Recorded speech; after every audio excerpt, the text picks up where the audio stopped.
নমস্কার বন্ধুরা, বনামি কিচেনে আপনাদের স্বাগত জানাই। এখন তো আমের সিজন চলছে, তাই ভাবলাম আমের একটা অন্যরকম রেসিপি ট্রাই করি। তো এই রেসিপিটা হচ্ছে আমের সন্দেশ। এর জন্য আমি নিয়েছি দুটো মাঝারি মাপেরই পাকা আম, সেটা থেকে আমি খোসা ছাড়িয়ে মিক্সিতে ব্লেন্ড করে নিয়েছি। দুধ নিয়েছি 1 কাপ পরিমাণ, মানে 150 ml দুধ আছে। নারকেল কোড়া একটা গোটা, দুধে ভেজানো জাফরান নিয়েছি, কাঠবাদাম, চিনে বাদাম আর কাজু বাদাম নিয়েছি। যে কোনো এক প্রকার বাদাম দিয়েও আপনারা করতে পারেন। মালাই নিয়েছি 3 টেবিল চামচ, চিনি আছে 100 গ্রাম। এবারে একটা খালি পাত্র নিয়েছি, তাতে আমি দুধ দিয়ে দিলাম। দুধটা ফুটিয়ে নিয়েছি,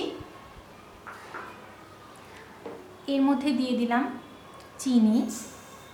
চিনিটা নির্ভর করবে আমের মিষ্টির ওপর। আমটা যদি বেশি মিষ্টি হয় তাহলে অতটা দিতে হবে না। দিয়ে দিচ্ছি নারকেল কোড়া। সব কিছু মিশিয়ে নিলাম। ভালো করে মিশিয়ে নিয়ে এটা ব্লেন্ড করে নেব একটা মিক্সার জারে। সন্দেশের ভেতরে আমি একটা পুর দেব, এর জন্য একটা বাটিতে বাদামগুলো নিয়ে নিলাম নারকেল কোড়া, চিনি, মালাই, আর দিয়ে দেব এলাচ গুঁড়ো। এটাকেও একটু মিশিয়ে নিয়ে ব্লেন্ড করে নেব।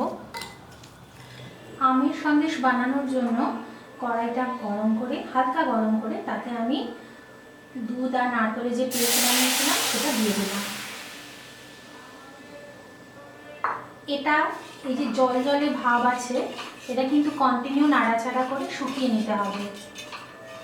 দেখুন নাড়তে নাড়তে অনেকটাই কমে এসেছে।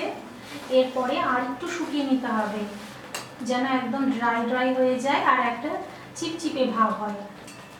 নাড়ানো কিন্তু থামানো যাবে না, তাহলে নিচ থেকে লেগে ধরবে আর তখন একটা লালচে ভাব হয়ে যাবে।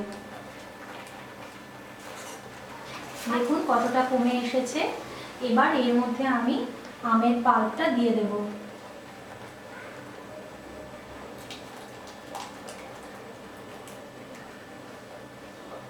দিয়ে কন্টিনিউ নাড়াচাড়া করব। কি সুন্দর একটা কালার এসছে দেখুন।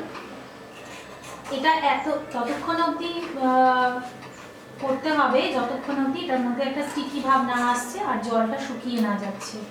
এবার এর মধ্যে আমি দুধে ভেজানো জাফরানটা দিয়ে দিলাম। একটা সুন্দর ফ্লেভার আর কালার দুটোই আসবে। আপনারা চাইলে ফুড কালারও দিতে পারেন, তবে এই দুটোই কিন্তু অপশনাল।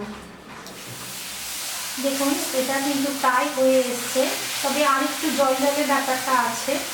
আমি আরেকটু করে কষে নেব। যখন এরকম কড়াইয়ের গা থেকে সম্পূর্ণ ছেড়ে আসবে তখন বুঝতে হবে যেটা হয়ে গেছে। তবে একটু সামান্য আর 1-2 মিনিট করলে এটা খুব সুন্দর তৈরি হবে। এটা তৈরি হয়ে গেছে, দেখুন কড়াইয়ের গা থেকে সম্পূর্ণ ছেড়ে আসছে। তো আমি এটা এবার নামিয়ে নিচ্ছি। সন্দেশ বানানোর জন্য সব কি উপকরণ চলে এসেছে। এবার আমি একটু ঘি, এইটুকু পরিমাণে ঘি হাতে নিয়ে নিচ্ছি।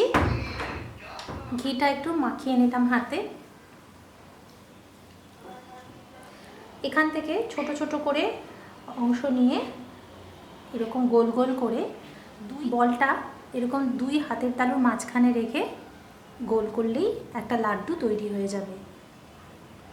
তারপর হাত দিয়ে একটু চ্যাপটা করে দিতে হবে। যেরকম করে আমরা পুলি পিঠাতে পুর ভরি বা কচুরিতে পুর ভরি, ঠিক সেইভাবে মাঝখানটা একটু গর্ত করে নিচ্ছি। এবার যে পুরটা বানিয়ে রেখেছিলাম সেটা অল্প করে স্পুন দিয়ে নিয়ে নিলাম। পুরটা এর ভিতরে আমি দিয়ে দিলাম। হাত দিয়ে একটু চেপে এর মাথাগুলো বন্ধ করে দিতে হবে। খুব সহজ কাজটা দেখেছেন। এবার আস্তে করে এরকম গোল করে নিতে হবে।